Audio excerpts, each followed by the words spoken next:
তোমরা পতাকার গোপালা চলে আইছে না না ওই হাতে তোমরা শুধু ছিল তোমরা এলাকার ভিতরে গিয়ে শুধু খাইনি সুদ খাইলে সুদ হাতে তোর গেল সুদ তোর এলাকার কেন বুঝে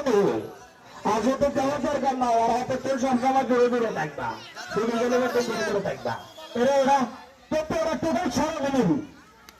গত পরশুদিন হচ্ছে না তোর ডেলিভারি আর কাছে গেছে 10,000 টাকা লাই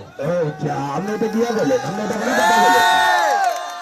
এত তামাশা দেখছেন না তোর মায়ের ভিতরে কুড়ি কুড়ি দিয়ে ব্যবসা করে এইরকম বড় বড় লোক আছে হাতারে এতারে 10 টাকা বিশ্বাস করে না কিন্তু গায়ে শুধু সেলি এতারে 10,000 টাকা দিছি হাতার ডেলিভারির সময় নিয়ে কিছু কথা বলছেন না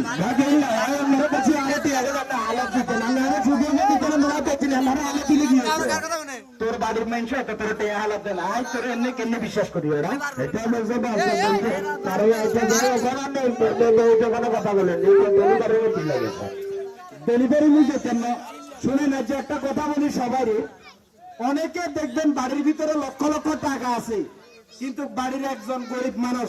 ওইতো আর দেখা গেছে হাতার বিপদ আপদ হয়েছে কেউ হাতারে টাকা দেয় না টাকারে কি করে ব্যাংকের ভিতরে নি রাখি দে এটা কথা বাস্তব নি হাতের ডাইনোহারি কি আরে যাইয়ারে সুদিশালীর কাছে যাই সুদের তুলতেই আবার তাইলে ব্যবসা বাড়া কার সুদিশালীর আর আমাদের ও বাড়ির ভিতরে যে বাড়া মানুষগুলো আছে হাতারা যদি 10,000 15,000 টাকা দিত তাহলে সুদিশালীর কাছে যাওয়া লাগতো নি এইটার জন্য বলতেছি আমরা যারা